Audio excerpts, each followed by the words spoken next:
이 수업에서는 다케시마라고 불러야 합니다. 여기 영국의 한 유명한 대학에서 말도 안 되는 폭행 사건이 벌어졌다고 하는데요. 과연 무슨 일이 있었을까요? 안녕하세요.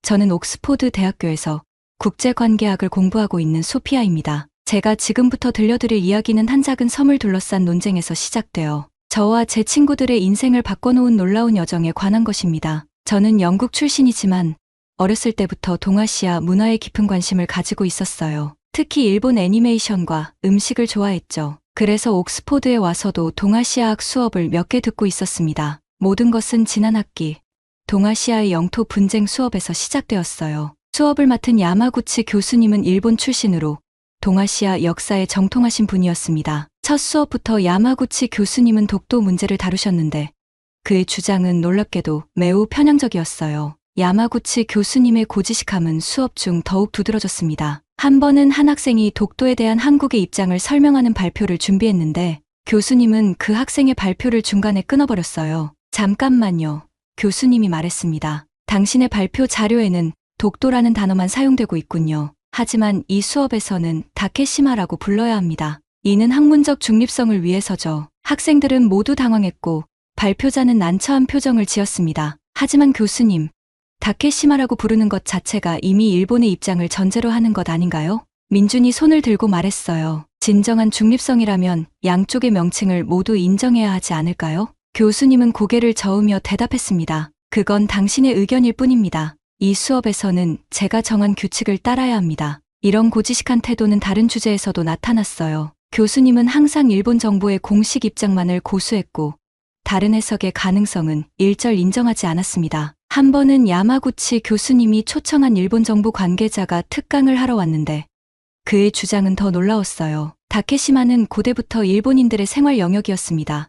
그 관계자가 말했어요. 우리는 그곳에서 물개를 사냥하고 해초를 채취하며 살아왔죠. 심지어 그곳에 신사도 지었답니다. 기가 막히고 말도 안 되는 억지 주장이었어요. 학생들 사이에서 웃음소리가 들렸지만 그는 아랑곳하지 않고 계속 말을 이어갔습니다. 게다가 우리는 다케시마에 특별한 감정적 유대감을 가지고 있습니다. 일본 전통 시가인 와카에도 다케시마가 등장하니까요. 다케시마는 역사적으로나 국제법적으로 일본의 고유 영토입니다. 한국은 이를 불법 점거하고 있을 뿐이죠. 한국이 국제사법재판소 제소를 거부하는 것만 봐도 자신들 주장에 확신이 없다는 걸 알 수 있습니다. 교실은 순식간에 긴장감으로 가득 찼어요. 일본 유학생들은 고개를 끄덕이며 동의의 뜻을 보였고 다른 학생들은 약간 혼란스러운 표정이었죠. 그때 제 옆자리에 앉아있던 한국 유학생 민준이 손을 들었어요. 질문이 있습니다. 그 와카가 정확히 언제 쓰여진 건가요? 그리고 그 시에 나오는 섬이 정말 독도라는 증거는 무엇인가요? 옆에 계신 교수님은 당황한 기색을 보이더니 곧 태연하게 대답했습니다. 그건 중요하지 않습니다. 중요한 건 일본 국민들의 마음속에 다케시마가 자리 잡고 있다는 거죠. 이런 억지 주장은 계속되었습니다. 그들은 심지어 독도의 지질학적 특성이 일본 오키 제도와 비슷하다는 점을 들어 독도가 일본 영토라고 주장하기도 했어요. 민준의 목소리는 차분했지만 그의 눈빛은 강한 의지를 담고 말했어요. 교수님, 1900년 대한제국 칙령 제41호에 대해 어떻게 생각하십니까? 이 칙령은 독도를 한국 영토로 명시하고 있습니다. 야마구치 교수님의 표정이 살짝 굳어졌어요. 그건 단순한 선언에 불과합니다. 국제법적 효력이 없죠. 민주는 물러서지 않았어요. 그렇다면 1877년 일본 메이지 정부의 태정관 지령은 어떻게 설명하시겠습니까? 여기서 일본 정부는 독도가 일본과 관계없다고 명시했습니다. 교실은 순식간에 술렁이기 시작했어요. 야마구치 교수님은 점점 더 곤란해 보였고 일본 학생들은 불편한 기색이 역력했죠. 그때 일본 유학생 켄타가 끼어들었어요. 그건 오래된 문서일 뿐이야. 현대 국제법에 따르면 일본의 영유권이 명확해. 민주는 고개를 저으며 말했어요. 국제법을 말씀하셨으니 말씀드리자면 1910년 한일강제병합 이전에 이미 독도는 한국 영토였습니다. 일제강점기에 이루어진 편입은 불법적인 행위였죠. 논쟁은 점점 더 격렬해졌어요. 야마구치 교수님은 진정시키려 했지만 이미 교실은 통제불능 상태였죠. 결국 교수님은 이렇게 말했어요. 오늘 수업은 여기까지 하겠습니다. 다음 시간에 이 주제를 더 자세히 다루도록 하죠. 수업이 끝난 후 저는 민준에게 다가갔어요. 대단했어. 어떻게 그렇게 많이 알고 있니? 민준은 쓴웃음을 지었어요. 우리에겐 당연한 역사야. 하지만 여기서는 아무도 관심을 갖지 않더라고. 그날 이후로 수업 분위기는 완전히 바뀌었어요. 학생들은 두 진영으로 나뉘어 치열한 토론을 벌였고, 야마구치 교수님은 점점 더 방어적인 태도를 보였죠. 며칠 후 충격적인 일이 벌어졌어요. 민준이 캠퍼스에서 폭행을 당한 것이었어요. 범인은 잡히지 않았지만 모두가 이 사건이 독도 논쟁과 관련이 있다고 생각했죠. 저는 민준을 병원에 문병 갔어요. 다행히 큰 부상은 아니었지만 민준의 표정은 무거웠어요. 괜찮아?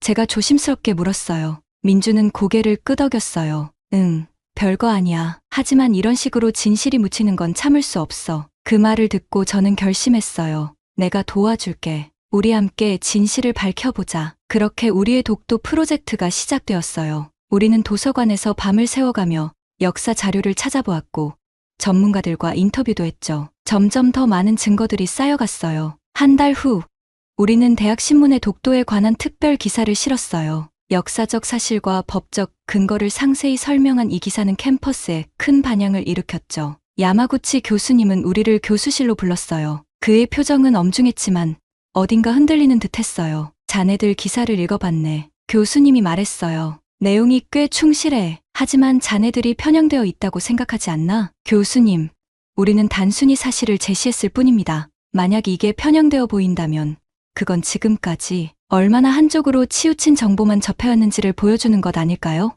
야마구치 교수님은 한동안 말이 없었어요. 그리고 마침내 입을 열었죠. 알겠네. 다음 주 수업에서 자네들이 발표할 기회를 주지. 양측의 주장을 공정하게 들어보는 것도 좋겠군. 그 수업은 옥스포드 역사에 남을 만한 것이었어요. 민준과 제가 준비한 프레젠테이션은 완벽했죠. 우리는 고지도, 역사 문서, 국제법 조항들을 하나하나 제시하며 독도가 한국 영토임을 논리적으로 설명했어요. 발표가 끝나자 교실은 침묵에 빠졌어요. 그리고 갑자기 박수 소리가 터져 나왔죠. 심지어 일본 학생들 중 일부도 박수를 치고 있었어요. 야마구치 교수님은 한동안 말씀이 없으셨어요. 그리고 마침내 이렇게 말씀하셨죠. 오늘 발표는 매우 인상적이었습니다. 나도 많은 것을 배웠네요. 앞으로는 이 문제에 대해 더 균형 잡힌 시각으로 접근해야겠어요. 그날 이후 캠퍼스의 분위기가 완전히 바뀌었어요. 많은 학생들이 우리에게 독도에 대해 더 알고 싶다고 했고, 심지어 한국 문화에 대해서도 관심을 보이기 시작했죠. 그러던 어느 날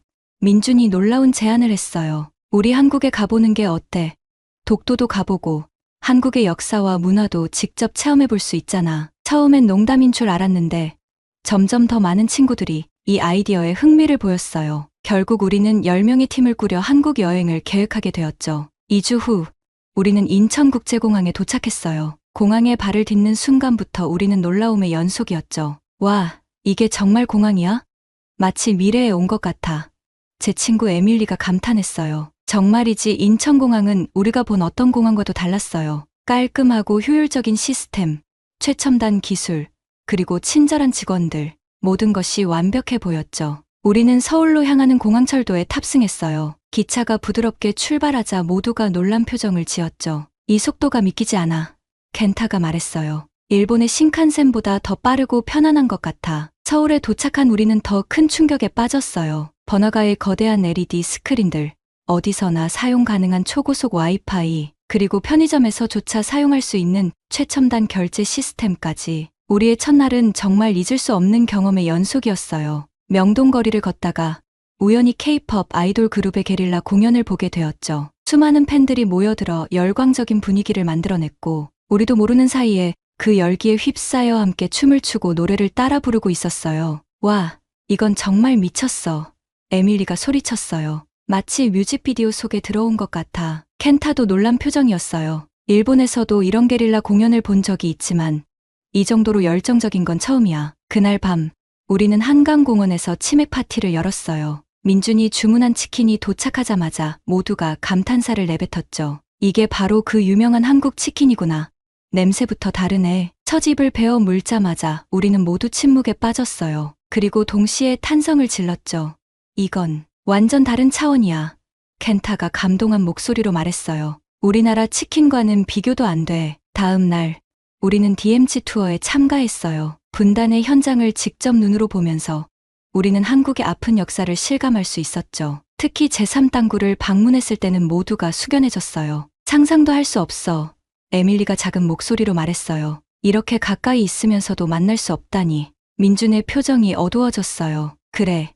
이게 우리의 현실이야. 하지만 우리는 언젠가 평화롭게 통일될 날을 꿈꾸고 있어. 그 말을 듣고 우리는 모두 민준의 어깨를 감싸 안았어요. 그 순간 우리는 단순한 여행자가 아니라 한국의 아픔을 함께 나누는 친구가 된 것 같았죠. 서울에서 우리는 한복을 입고 경복궁을 방문했어요. 고궁의 웅장함과 아름다움에 모두가 넋을 잃었죠. 믿을 수 없어. 켄타가 말했어요. 이런 오래된 건물들이 현대 도시 한복판에 이렇게 잘 보존되어 있다니. 우리는 궁궐을 거닐며 사진을 찍었는데 놀랍게도 많은 한국인들이 우리에게 다가와 함께 사진을 찍자고 요청했어요. 외국인들이 한복을 입고 있으니 신기해하는 거야. 민준이 설명해줬어요. 그만큼 한국 문화에 관심을 가져줘서 고마워하는 거지. 그 순간 저는 문화교류의 중요성을 깨달았어요. 우리가 한국 문화를 존중하고 즐기는 모습이 한국인들에게도 긍정적인 영향을 미치는 걸 직접 볼 수 있었거든요. 독도로 향하기 전날 밤, 우리는 노래방에 갔어요. 처음에는 다들 어색해했지만 민준이 강남 스타일을 부르기 시작하자 분위기가 완전히 바뀌었죠. 이거 완전 중독성 있어. 에밀리가 소리치며 말했어요. 우리 모두 안무를 따라하며 놀았죠. 그러다 켄타가 갑자기 마이크를 잡더니 한국어로 노래를 부르기 시작했어요. 민준의 눈이 휘둥그레졌어요. 너 이 노래를 어떻게 알아? 민준이 놀라서 물었어요. 켄타가 쑥스러운 듯 웃으며 대답했어요. 사실 한국에 오기 전부터 몰래 케이팝을 좋아했어. 근데 주변 눈치 때문에 숨기고 있었지.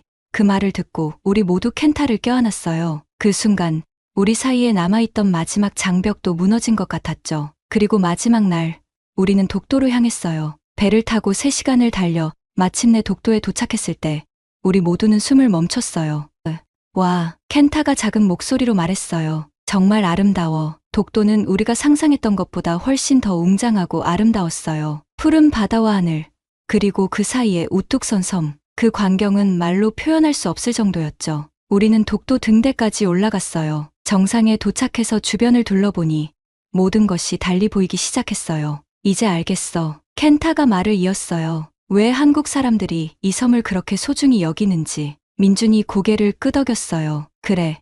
독도는 우리에게 단순한 영토 이상의 의미야. 역사와 정체성, 그리고 주권의 상징이지. 우리는 모두 말없이 서로를 바라보았어요. 그 순간 우리는 단순히 다른 나라의 영토 문제를 보는 것이 아니라 한 나라의 가슴 아픈 역사와 절실한 마음을 느낄 수 있었죠. 독도에서의 경험은 우리 모두에게 깊은 인상을 남겼어요. 특히 켄타는 매우 조용해졌어요. 돌아오는 배 위에서 그가 제게 말을 걸었어요. 소피야, 나 미안해. 켄타의 목소리가 떨렸어요. 난 그동안 너무 편협한 시각으로만 이 문제를 봤어. 직접 와서 보니 이게 단순한 영토 분쟁이 아니라는 걸 알겠어. 저는 켄타의 어깨를 토닥였어요. 우리 모두 그랬어. 켄타. 하지만 중요한 건 우리가 이제 더 넓은 시각으로 볼 수 있게 됐다는 거야. 에밀리가 말했어요. 이번 여행은 정말 눈을 떴어. 한국은 우리가 생각했던 것보다 훨씬 더 발전되고 매력적인 나라야. 첨단 기술만이 아니라 전통과 현대가 조화롭게 공존하는 모습이 정말 인상적이었어. 민준이 웃으며 말했어요. 그래서 말인데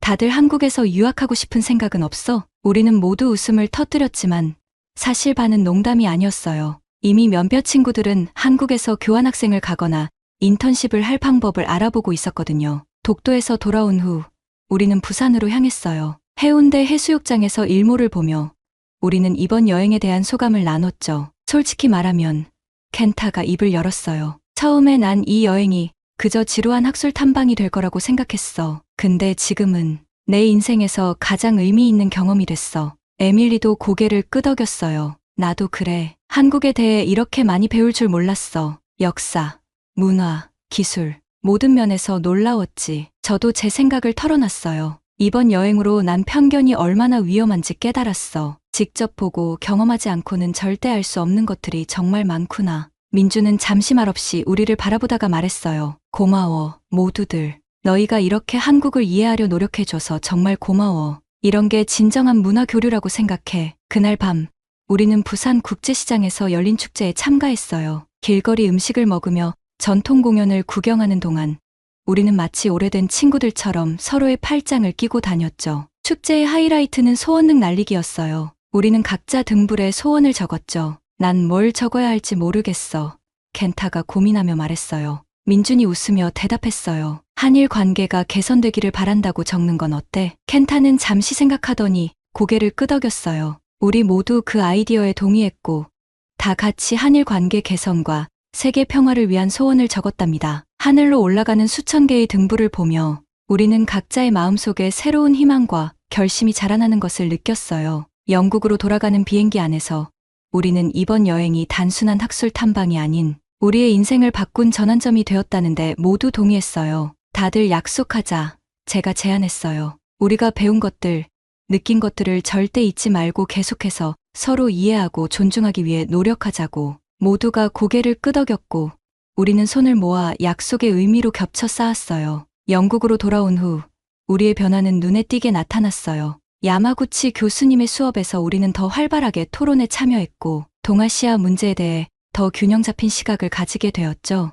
놀랍게도 야마구치 교수님도 변화했어요. 그는 더 이상 일본의 입장만을 고집하지 않고 다양한 관점에서 역사를 바라보려 노력했죠. 심지어 한 번은 수업 중에 이렇게 말씀하셨어요. 여러분, 역사는 결코 한 가지 관점으로만 볼 수 없습니다. 우리는 항상 다양한 시각에서 사실을 바라보고 서로의 입장을 이해하려 노력해야 합니다. 우리의 독도 프로젝트와 한국 여행은 옥스포드 전체에 작은 파문을 일으켰어요. 동아시아학과에서는 한국학 강좌가 늘어났고 한국어를 배우려는 학생들도 크게 증가했죠. 우리의 변화는 주변 사람들에게도 큰 영향을 미쳤어요. 우리는 동아리를 만들어 한국 문화를 알리는 활동을 시작했고 매년 한국 주간 행사를 개최하게 되었죠. 야마구치 교수님은 우리의 활동을 적극적으로 지원해 주셨어요. 심지어 한국의 대학들과 교류 프로그램을 만드는 데 앞장서셨죠. 지금도 우리는 종종 모여 그때의 추억을 나누곤 해요. 독도에서 시작된 우리의 여정은 단순히 끝나지 않고 지금도 계속되고 있답니다. 우리는 각자의 위치에서 한국과 일본, 나아가 전 세계의 평화와 이해를 위해 노력하고 있어요. 켄타는 졸업 후 한국에서 일자리를 찾아 떠났고서 한일교류재단에서 일하게 되었어요. 에밀리는 한국학을 전공으로 서울대학교로 교환학생을 가기로 했어요. 저는 영국 외무부에서 일하게 되었는데 주로 한국과 일본 관련 업무를 맡고 있죠. 민준은 한국 외교부에 입부해서 국제관계 개선을 위해 힘쓰고 있답니다. 민준과 저는 여전히 가깝게 지내고 있어요. 우리는 종종 그때의 추억을 떠올리며 웃곤 해요. 작은 섬을 둘러싼 논쟁에서 시작된 우리의 여정이 이렇게 우리 모두의 인생을 바꿔놓을 줄은 그 누구도 예상하지 못했으니까요. 이제 저는 매년 한 번씩 한국을 방문해요. 서울의 번화가를 걸을 때마다 첨단 기술에 둘러싸여 있으면서도 고궁의 고즈넉함을 느낄 수 있는 이 도시의 매력에 빠져들곤 해요. 그리고 가끔 맑은 날에는 독도행 배를 타요. 그 섬에 발을 디딜 때마다 역사의 무게와 함께 희망찬 미래를 느낄 수 있거든요.